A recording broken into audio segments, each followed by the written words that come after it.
Au milieu, comme vous dites. Oui, c'est tout. Tout seul. Bon.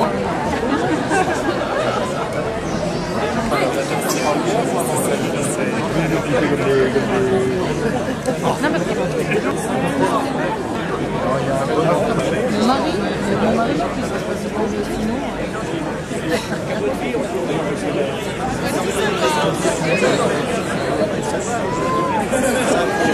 J'ai tout. Oh, le chef d'orchestre. Bon, allez. Allez, un peu d'ambiance maintenant, hein. Dans nos bras, égorgés au fil de nos campagnes.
Est-ce qu'on peut monter un peu le son? Merci. 1, 2, 3, essai.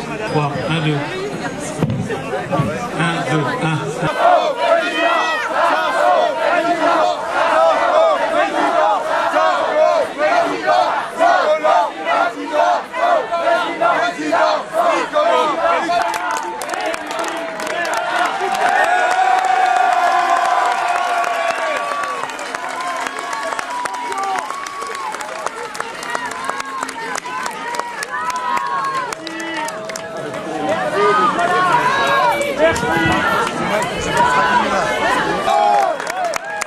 Ils étaient moins de 500 contre 20 000 ennemis.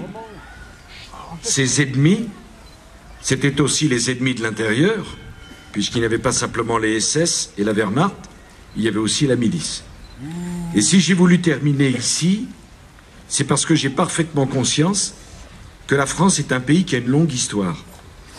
Mais au moment où les Français s'apprêtent à faire un choix décisif, j'ai voulu leur dire: si vous avez la liberté de voter, c'est parce que sur le plateau des Glières, c'était hier, des jeunes hommes ont payé de leur vie le sacrifice pour votre liberté.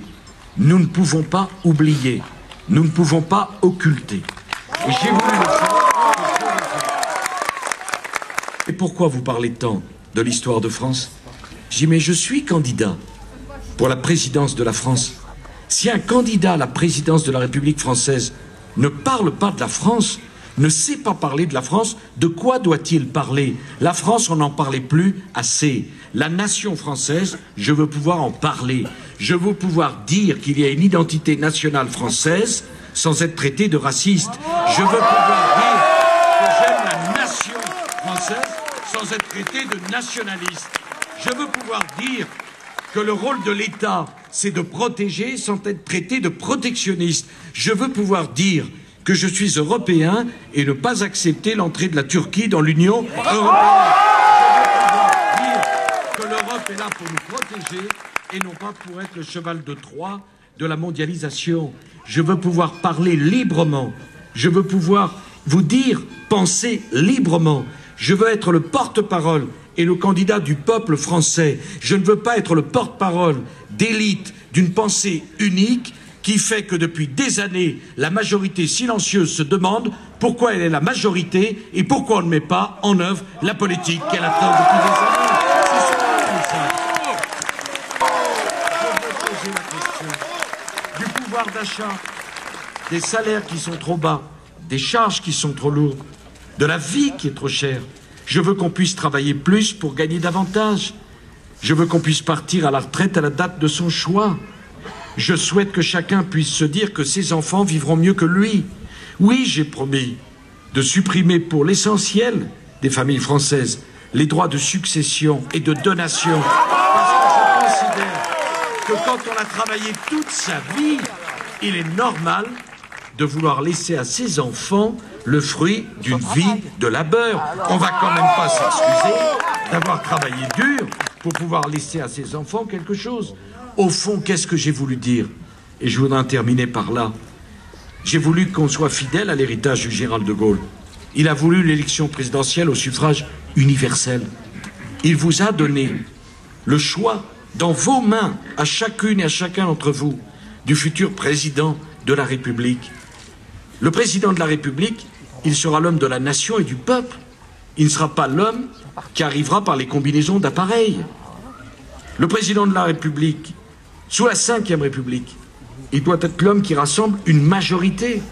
Il n'est pas celui qui accepte que sur les tapis verts, les partis politiques récupèrent ce qu'ils ont perdu devant les électeurs. C'est cela, le dialogue présidentiel sous la Ve République.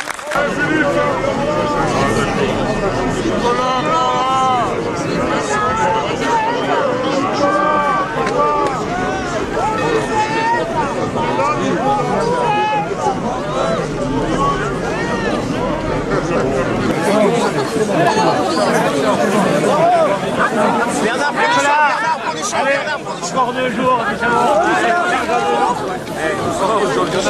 félicitations. Bravo Nicolas. Bravo Nicolas. Arrête.